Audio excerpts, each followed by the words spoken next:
kulanti wacan oo wanaagsan dhammaan shacabkana daawanaya meel walba joogtaaba ku soo dhawaada dhab TV barnaamijka falanqaynta waxaan rabaa maanta inaan dul istaago booqashada wasiirka arimaha dibadda ee Israel Gideon Saar uu ku tagay Somaliland waa maxay ka turjumaysaa macnaheedu maxay tahay siyaasadda geeska maxay iska bedelaya waa maxay sababta maanta keentay inuu tago horta markii ugu horeysa arrintan waa la filanayay waxa kaloo la filanayay in uu tago madaxweynaha Somaliland inuu Israel u tago sidoo kaleeto Netanyahu inuu yimaado mataqaanaa Somaliland waxaasoo idil bishan gudaheeda ayay wada dhici doonaan wax walbana si dhaqso leh ayuu u move gareynaya waxaan rabaa kaleeto inaan dul taago inta badan Ibrahim Accord-kan sida khaldan dad qaarkiis u turjumanayaan wadaadday u turjumanayaan waxna waxa weeye waa wax saxa waxna waxa weeye waa been abuur iyo wax aan waxba ka jirin so dadka qaarkiis isku sheegaya siyaasiyiin culumo oo aanan fahansanayn what accord wuxuu yahay ama agreement wuxuu yahay aanan fahansanaynna waxaan doonayaa inaan dul istaago so intii aanan arrintan aanan sii wadin but aan horta wax yar isla daawano khudbadan. This historic visit. Thank you, Mr. President, for your personal invitation and gracious hospitality. Over the past year, relations between Israel and Somaliland have taken shape. wuxuu yidhaahday waad ku mahadsan tahay invitationkana noo fidiseen over the past mataqaanaa sanadkii lasoo dhaafay annaka iyo mataqaanaa Somaliland xiriir fiican baa naga dhexeeyay so waxaan wax hadda inuu bilaabmay uun ahayn bay ku cadaynaysaa so aan dhageysano. I want to thank you for your close partnership and visionary leadership. I also want to praise Prime Minister Netanyahu for his decision and leadership. Mr. President,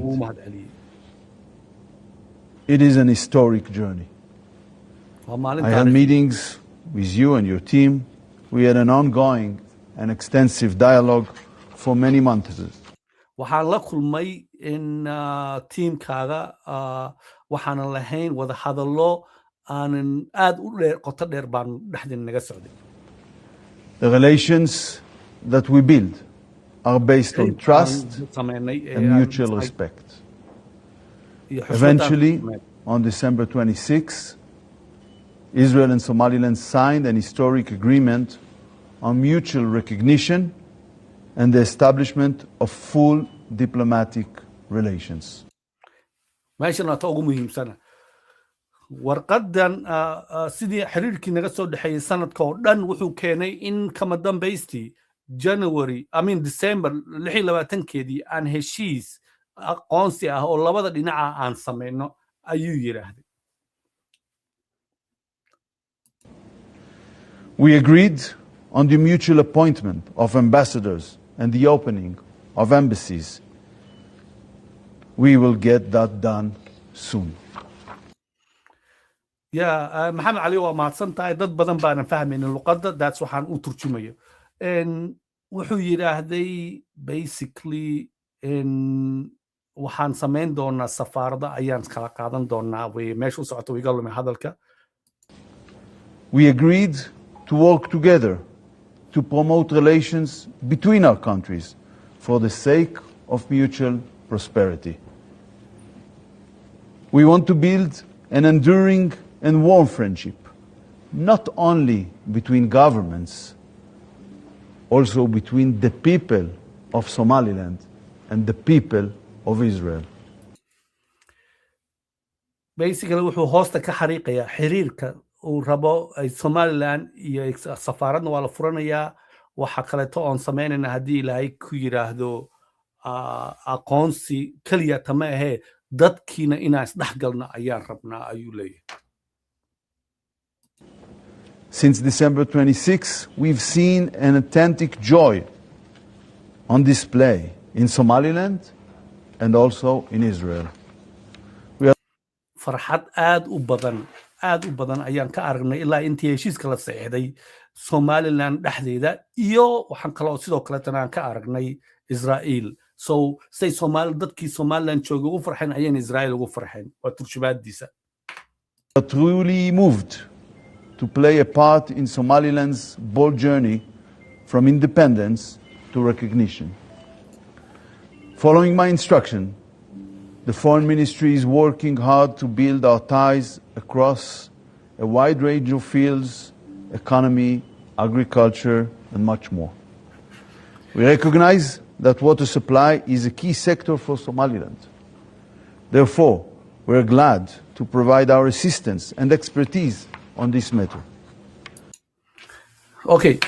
Somaliland waxa ay ka helayso xiriirka oo dhan ayuu ka sheekeeyay laakiin waxa hoosta uu ka xariiqay biyo la'aan ayaa ka jirta Somaliland maadaama ay biyo la'aan ay ka jirto Somaliland waxaan isku dayaynaa inaan dhinacaas biyaha aan idinka caawino ayuu yiraahday.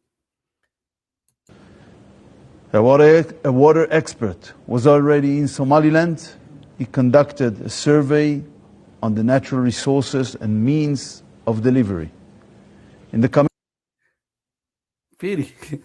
waxaa tan ku cadeynaysaa hadalkan uu yiraahday in ay Somaliland already ay joogeen ayay ku cadeynaysaa wuxuu leeyahay Somaliland waxaa ka jirta water biyo la'aan yar baa ka jirta biyo la'aantaas kadib laakiin waxaan sameynay study baan sameynay oo dheer studygan aan sameynay ama kurgurkan aan sameynay waxay noqotay uu yiraahday in aan ogaanay waxa baahida waxay tahay waanan ka shaqeyn doonaa. So months will bring local professionals from Somaliland's water sector to Israel for training. We'll also send Israel. So nacamtu dhinaca biyaha horta marka ugu horeysa waxaan sameeynay ka dhigan tahay waxaan keenin doonaa dad badan oo expert ah oo waxyaabahan oo dhan yaqaana oo labada dhinacba ka wada shaqeeya idinkana waa idin tababari doonaa. Experts here to help implement the new capabilities. In recent years, 49 children from Somaliland have undergone life-saving heart surgery in Israel. We are eager to help in medicine too, and also in education. dhinaca caafimaadkana waa idinka caawinaynaa ayuu leeyahay oo Somaliland mar horena Somaliland waxaan ka caawinay buu yiraahday dhinaca caafimaadka because dad ogtihiin waxa jirtay isbitaal ay leedahay magaceedii way ka maqan tahay islaantii magaceeda waad garanaysaan qofka dumarka ugu caansan Edna actually isbitaalkaas 49 ciyaal ayaanu qaadnay oo aan heart surgery aan u sameynay ayuu yiraahday mar hore ka hor imikana tii iyo wax ka badan ayaa dhinaca caafimaadkan idinka caawin doona.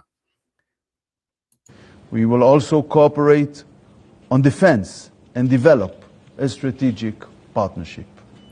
Key waatana hadaba meeshan dhinaca ciidanka tanaan rabaa waan falanqeyn doonaa waa ina ayaan idinka caawin doonaa buu yiraahday oo ciidamada iyo dhinaca waan sameyn doonaa strategy-na waan wada samaysan doonaa. Ogsono already Somaliland berbera base weyn bay ku leeyihiin qolyahan base weyn bay ku leeyihiin basekaas oo ayaamahan dhan soo baxayay wax kale oo muhiim ah waa idin sheegi doonaa ku saabsan meesha la isku dagaalaya dadku intooda badan waxay u maleeyaan dhulka la isku dagaalayaan iyo badda waxa ugu muhiimsan ee Somaliland iyo Soomaaliya ay haysato waa Ecuador waa cirka hawada cirka ayaa la isku dagaalaya space-kii weeye hadda waxa oo rabo aad maqlayseen Prime Minister-kii Erdogan inuu ka dhawaajiyay so laakiin waxaan rabaa inaan taana aan dul istaago dhinaca space-ka oo aynan dad badan aynan ka hadlaynin ayaan rabaa iyadana inaan dul istaago bal aan dhageysano. Somaliland first gained its independence in 1960 from British colonial rule. Israel was then among the 35 countries to recognize an independent Somaliland. doodii mar walba ay Somaliland sameyn jirtay ayuu halkaan uga noqday uu leeyahay Somaliland already 1960 ayay heshay independencegeedii kadibna mataqaanaa ay adduunkuna uu recognize gareeyey annaguna markaas waan recognize gareynay doodaas ayuu wadaa Later, it united with Somalia under Italian rule to form a single federal state. But in the 80s, as we know, this region underwent a brutal civil war. Israel was the only nation to condemn at the United Nations the horrific mass murder of 200,000 of your people then. We stood by you then as we stand by you today. In 1991, following these atrocities, Somaliland decided to restore its independence. Unlike Palestine, okay, that's why key one u baahan in hadda aan la arko laba waxba inaan aragnaan u baahannahay meesha wuxuu yidhahdaa horta muunan dhihin genocide muunan dhihin massacre buu yidhaahday oo arrintii genocide-ka hoos buu dhigay 200,000 oo qof ayaa la dilay ayuu yidhaahday then meesha ugu daran uu koodka uu ka baxshay uu yidhaahday state of Palestine. Unlike the state of Palestine, Somaliland is recognized. So Palestine also of your people then. We stood by you then as we stand by you today. In 1991, following these atrocities, Somaliland decided to restore its independence. Unlike Palestine, Somaliland is not a virtual state. It's a functioning state. Wow. Unlike Palestine, Somaliland is it's not a virtual. Oh my God. In 1991, Somaliland gooni bay isku taagtay. Gooniday isku taagtay Somaliland 1991 waxay noqotay independent meel dad gooni u taagan sidoo kale ma aha yiraahday Palestine marka la yiraahdo Palestine oo kood la galiyo hadda anaga aan dhahay so called Somaliland ama waxaan isku sheega Somaliland ama isaga wuxuu leeyahay so called markuu quotation ka galinayo macnaheedu ma aha wadan ma aha wuxuu yiraahday Somaliland Palestine ma aha wadan aanan jirin weeye oo reality oo hawada bebeen ah laakiin Somaliland waa dawlad jirta oo dhisan so Palestine-kii uu burburinayay baabiinayay ayuu saas leeyahay aan dhageysano this is very interesting. Somaliland is a fully functioning country based on the principles of international law. Somaliland is and has been a stable democracy for nearly 35 years. It has democratic elections, most recently in November 2024, and peaceful transitions of power.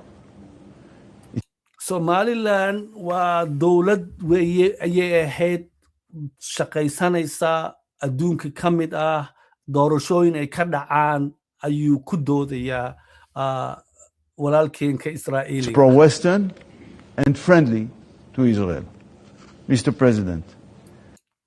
Key waa muhiima hoosta wuxuu ka xariiqay wuxuu yiraahday waa dawlad westiga jecel ama westiga rabta Israa'iilna friendly la ah labadaas arrin buu is hordhigay. Okay. Israel is truly honored to be the first UN member state to recognize the Republic of Somaliland as an independent and sovereign state. This is the moral thing to do. And this is what we did. Somaliland waa the moral thing to do.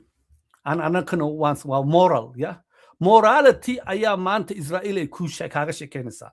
Morality waxa weeye waa wax xaq ah waa wax sax ah in la aqoonsado Somaliland waqtigan xaadirka waa ninka morality haduu jiro kumanaan Palestinian lama dilan but laakiin aan u dhigto commentiga gadaal aanan yana are iyo waxa ay galin and just purely translate garayna wuxuu sheegay. We hear the attacks, the criticism, the condemnations.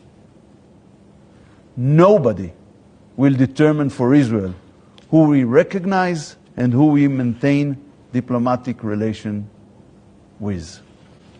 wuxuu yidhaahday waxbadan uma galayno dadkan annaka criticismka nagu sameynaya beenta naga sheegaya isku dayay inay joojiyaan qofna uma sheegayo Israel qofkay aqoonsanayso iyo qofkeenan aqoonsanayn. I want to remind that the 2005 African Union fact-finding mission stated that Somaliland's search for recognition is self-justified. It listed Somaliland's constitution, defined borders and democratic character. We recognize the simple truth and the existing reality. We hope to see other nations soon follow suit. African Union ki waxa uu soo qaatay kadibna wuxuu sheegayaa in dad wadamo kaleeto oo adduunka kamida ay sida ugu dhaqsaha badan ay ku ictiraafi doonaan Somaliland. An independent Somaliland rightfully deserves its place among the nations. I welcome Somaliland's intention to join the Abraham Accords. This is a natural connection between democratic countries, both in challenging regions. Mr. President, in our meeting I restated Prime Minister Netanyahu's invitation for you to come on a state visit to Israel. We hope to welcome you to Jerusalem very soon. In the words of Somaliland's national anthem, may your nation live in eternal peace. May these historic days and moments be the beginning of a close friendship between our nations for many years to come. God bless Somaliland. God bless Israel. God bless Somaliland. God bless Israel. Ayuu ku soo gabagabeeyay. Wuxuuna ugu daray marka dhowr wax baan rabaa inaan arrinta space-ka aan ka hadlo iyo muhiimadda ay hawada Soomaaliya ay leedahay iyo waxa Soomaaliya hadda la isugu wada dagaalayo. Dhinaca badda waad ogtihiin, dhinaca dhulka waad ogtihiin, dhinacyadaas dhan waad ogtihiin. waxa kaleeto uu yiraahday waxaan kugu casuumeynaa inaad timaadid Jerusalem an invitation kaasna miiska uu saaran yahay waqtigii baa laga wada hadli doonaa. Then wuxuu hoosta ka xariiqay Ibrahim Accord. Ibrahim Accord muxuu yahay? Taasna waxaa rabaa inaan dul istaago. Marka ugu horeysa waad maqlayseen madaxweynihii Turkiga oo dhahayay annagu Soomaaliya waxaan ahayn dadkii ugu horeeyay ee tagay. Annagu waxaan ahayn Soomaaliya ciidankeedii kuwii dhisay. Annagu waxaan ahayn Soomaaliya kuwii badda ka baaraya gaaska ayaan nahay. So basically khudbadii Prime Ministerka madaxweynaha Turkiga waxay ku saabsaneed Israa'iilay meesha annaga idinkaga soo horeynay. Annaga meeshan calaamadaysanay. Eida mataqaana geedka iyo waxay leeyihiin inta ku kaadshaan bay dhadaan annaga iska leh. markaan meelahan waa marking territories annaga iskale munan ahayn mataqaana we condemn with the sovereignty Soomaalida waa in laga xabqan waa in international community hor istaagaan Mareykanka iyo waxaan oo dhan rule of law in la xushmadeeyo waxaas ma ahayn anaa meeshan iskale hadda adduunkii waa la kala qaybsanaya qofka yaqaaniyo qofkan aqoon waxa ka socda Venezuela waa u jeedaan Mareykanka qaybtan annaga iskale ayuu leeyahay gaaskan annaga iska lahayn annaga laga dhacay annaga qabsanayna so Israel Somaliland waxay u rabto way cadaysay okay waxaan la sheegayo oo dhan iska ilaawa journalada Israel akhriya wax kasta way sheegayaan Israel waxay rabtaa meesha inay base ka dhigato base kaas waa military base oo already ay leedahay inay joogeen waxa ku cadeynaysa wuxuu yiraahdo already study baan ku sameynay biyaha Somaliland biyo la'aanteeda iyo sida loo xallin karo oo dhan already waan qiimeynay wayna garanayaan wayna ka caawinayaan Somaliland dhinaca militariga way ka caawinayaan military base ay ku leeyihiin Somaliland ay already ku leeyihiin whether la qarinayo ama la qarinaynin waa military base space-ka laga rabo in lagu tago kaas waa midda kale waa military base la rabo in mataqaana baabilmandam lagu difaaco yamanna lagala shaqeeyo arrinta imaaraadkii ee yaman la kala qaybiyaa sacuudiga fashiliyey oo taadeta arrintan sacuudigii baa soo galay so space-kan muhiimadiis waa maxay waa ku celinaya tan oo dad badan aynan fahansaneen waxaan ku dhaana equatorkas ayaa lagu yaala waa uu ugu dhow yahay dhaqso ayaa laga geli karaa satelliteska marka satelliteska iyo wax laga diro Soomaaliya hawadeeda way kaga dhowdaa maadaama kaga dhowdahay culays badanna way qaadi karayaan haddeerto Elon Musk wuxuu u dagaalamaya in mataqaana Israa'iilna u support gareynayo waxa weeye space-kaas haddii ay space-kii maadaama haddeerto waxa ugu badan ee baxaya uu yahay satellite-ka iyo dependency dowladaha kala duwan inay space hawada ay ka helaan way fududaanaysaa in space-ka laga tago shipment loo diro satellite-ya la diro company kaleeta ay yimaadaan meesha ka sameeyaan competition xun oo dhinaca space-ka ay ka socda so at the same time missile testing place bay ka samayn doontaa qolyahan Turkiga Soomaalida wax ugu jira oo anigu aan arkay oo heshiiskaas oo laga cadeeyay ma jirto as well waxa weeye Israelna space ship ay ka samaynaysaa Somaliland iyo waxay ka samaynaysaa meeshii difaaci ciidanka ahayd ciidamadii Soomaaliya wax dhan bay train gareynaysaa okay dhinaca Ibrahim Accord oo ay dad badan aan arkayay si xun u turjumaya Ibrahim Accord waa heshiis lagu aqoonsanayo Israa'iil iyo waddan kale inay heshiiyaan oo si nabada ay wada shaqeeyaan oo arintii Palestine iyo wixii la midka ahayd laga saaro meesha heshiiskaas oo mid dhaqaale ah mid isdhexgal ah mid safaarada ah oo ayna markii hore Carabaha iyo waxa bala lahayn Ibrahim sababta ay Nabi Ibrahim u soo qaateen Nabi Ibrahim waxa ku leeyihiin gidigan Christianity-ga iyo Muslimka intaba Nabi Ibrahim ayay ixtiraafsan ka socdaan oo Nabi Ibrahim awadiis ay isku dadnahay hal ilaah baan aaminsannahay iyo wax la mid ah laakiin ma aha midda kaleeto ku saabsan in diin Ibrahim la yiraahdo Ibrahimiya in la sameynayo ma aha Tawrada covenant kamida ama mataqaana waxa ku qoran in Jewishka ay leeyihiin dhulkan Canaan la yiraahdo ama Israa'iil la yiraahdo ayna yihiin the chosen people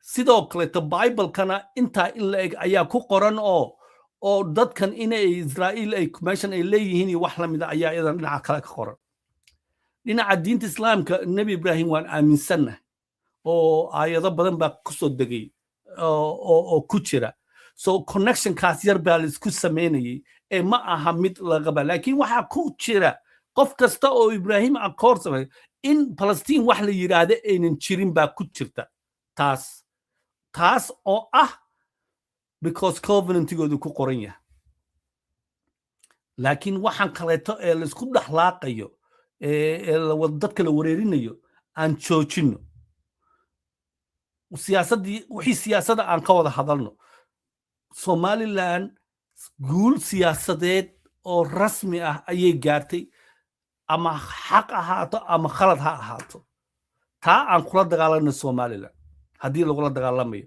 oo hadda siyaasad la mid ah miiska la soo saarayo oo which ilaa hadda aan u jeedin oo dhinaca Soomaaliya ka socota Somaliland adduunka ma aqoonsanaya dadka qaarkiis wax isdhahayaan oo isweydiinaya maxaa laga aqoonsanayaa adduunka muxuu ka aqoonsanayaa wax sabab looga aqoonsado aqoonsi adduunka laga rabo oo jirtaa ma jirto maxaa yeelay adduunkii uma baahnaba mataqaana UN iyo cid ku aqoonsata uma baahna waxa weeye already waa dawlad jirta sida the eyes of adduunka functioning government leedahay xiriiro way la samaysaa dawlado kala duwan oo Ethiopia iyo meelo badan oo kale la mid ah marka maxay u baahan tahay Israa'iil oo aynan markii hore taysan laakiin hadda heli kartaa bangiyada adduunka sida loola dhaqmo okay waxay kaloo heli kartaa allies cusub oo taageera waxay heli kartaa investment aan markii hore ka jirin oo adduunku uu ku sameeyo Soomaaliya maxay ka sameyn kartaa way questionka meesha taagan Soomaaliya waxay ka sameyn kartaa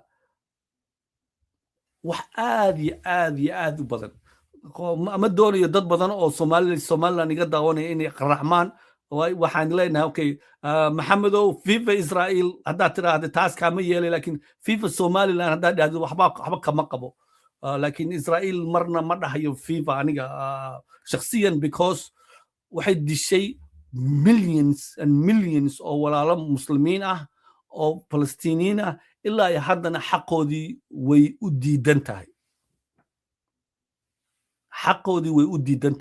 adigoo xaqdarro lagugu sameeyey inaad maanta qof kaleeta xaqdarro ah ku taageertid waxa weeye waa the hypocrisy-ga adduunka ugu weyn aan ku soo noqda marka meeshaan u socday Somaliland oo British colony ah ahaan jirtay xuduudihiisa inaan la recognize garayn karin adduunka oo dhan way u caddayn karaysaa wayna u caddaysay qaarkood wax badanna way ka khaldan yihiin meesha uu ninka Israa'iiliga ah uu ka imaanayo Soomaaliya waa inuu kii Sacuudiga inuu Soomaaliya yimaado waa in laascaanood la tago waa in laascaanood shirar press conference lagu sameeyo la tuso adduunku in laascaanood ay ka mid tahay Soomaaliya aynan Somaliland ka mid ahayn waxaan u jeednaa dhinaca Djibouti inuu cilaaqaadkii ka xumaaday oo waxyaabo badan ay isbedelayaan so the key thing oo Soomaaliya in ay ku dagaalantay ay tahay waxa weeye laascaanood inay base ka dhigato that's it kaas su'aal walba oo jirta ka jawaabaysa hadduu yimaado mataqaanaa in qof ka socda Sacuudiga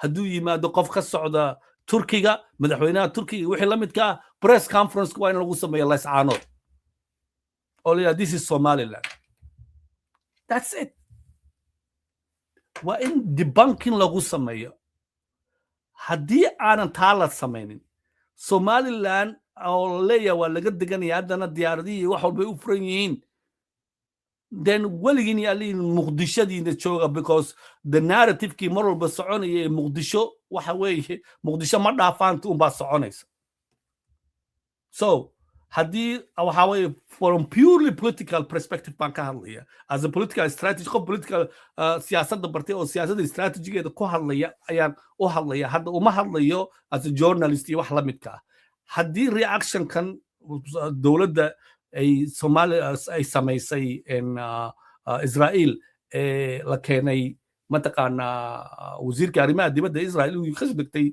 meeshan la leeyahay Hargeysa waa inuu ka soo degto madaxweynihii Soomaaliya laascaanood uu shir press conference ka sameeyo adduunka tuso Somaliland waxay tahay inay kala qaybsan tahay inta mar walba wax walba afka laga hadlayo waxa la yiraahdaa ituso itaabsi hadda narrative-ki waa laga qaatay so see u soo ceshan kartaa way narrative-ki see narrative-ki u soo ceshan kartaa way waa furihii midnimada Soomaaliya waa laascaanood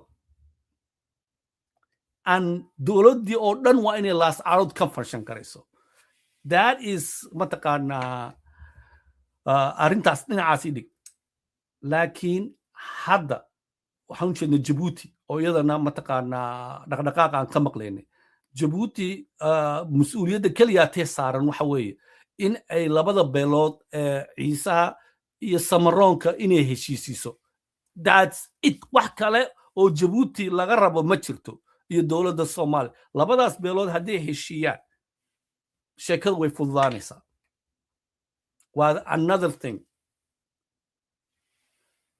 so maxaa meesha ka soo socda marka haddaba waxaa meesha ka soo socda laba wax oo aad iyo aad khatar u leh oo generationska soo socda oo dhan effect garaynaya waa ciidamada la dhisayo militariga loo sameynayo laga caawinayo droneska laga caawinayo hubka laga caawinayo mataqaanaa intelligence-ga ogsoonow madaxweynaha maraykanka prime ministerka israel qofkii ugu horreeyey ee u mahad celiyey wuxuu ahaa ninka ugu sarreeya siyaasadda the head of mataqaanaa mossadka ayuu u mahad celinayay wuxuu ku yidhaahday waad ku mahadsantihiin sida u samayseen sharafta leh aad xiriirkan u samayseen ninkaas iyo ninkan oo wasiirka arrimaha dibadda labadaas keliyata ayuu u mahad celiyey mataqaanaa prime ministerkii Israel Twitterkiisa markuu soo dhigay recognitionka Somaliland so waan ognahay sirdoonkii inay joogaan midda kale oo aan dhahayo normally dadku inayna dhihin sirdoonka Somaliland iyo oo u shaqeeya la shaqeeya Mossadka waxay joogaan Muqdisho waxay ka mid yihiin al-shabaab bay ka mid yihiin waxay ka mid yihiin dowladda Soomaaliya ayay ka mid yihiin oo cabinetkooda ay ku jiraan oo aan proof ka hayna waxaa jira oo ay qortay journalka mataqaanaa journalada Israel ay qorayeen in diblomaasiyiinta Soomaalida ah ay u shaqaynayeen Somaliland arrintan ay ka shaqaynayeen so intaasaan ku soo koobaya walaalayaal dowladda Soomaaliya inay press conference ku samayso Turkey lagama rabo madaxweyne Xasan Sheekh inuu press conference ku sameeyo Sacuudiga lagama rabo madaxdii Sacuudiga iyo madaxda Tel Aviv madaxda Turkiga iyo waxaas oo idin waxaa laga rabaa inay press conference ku sameeyaan laascaanood Somaliland adduunkan ay tusaan in Somaliland Britishkii la dhahayo 1960gii waxay heshay xornimo ka heshay oo goonigoodka dadka degan la tuso xuduudahaasayto meeshay yihiin jawaabtu haddaan indhaha listiraynin waa laascaanood assalaamu calaykum waraxmatullaahi wabarakaatu waa idinka mahad celinaya inaad daawateen arrintanito wuxuu ah barnaamij degdega anoo shaqo ku jiraan ka soo baxay oo isku dayay inaan arrintan highlight gareeyo waxaan ku leeyahay Somaliland guul siyaasadeed oo aad u weyn baa gaarteen guushaasayto laakiinse consequencegeeda ayaa ka weyn wax walba iyo mustaqbalka dadkeena dadkan hadda maskaxdoodii isbedelay ee yuhuud iyo dhaqankoodii ka tegaya dhaqan rag isku sameynaya dad badan oo markii horeta oo odaygii siyaasiga ah ee dhahaya aakhire waxaas uu ka soo noqday oday kaleeto waan arkaya dhahayay mataqaanaa arrintaas isaga dib isaga soo celiyey marka waxaan idiin rajaynayaa dadka Somaliland inay ka fiirsadaan waxa ay sameynayaan dowladda Somaliland ay kala saarto siyaasadda iyo dhaqanka inay kala saarto siyaasadda iyo dhaqanka inay kala saarto waxaan laakiin hadda guusha idinkeeda la socotaa dowladda Soomaaliya say uga jawaabtana aragno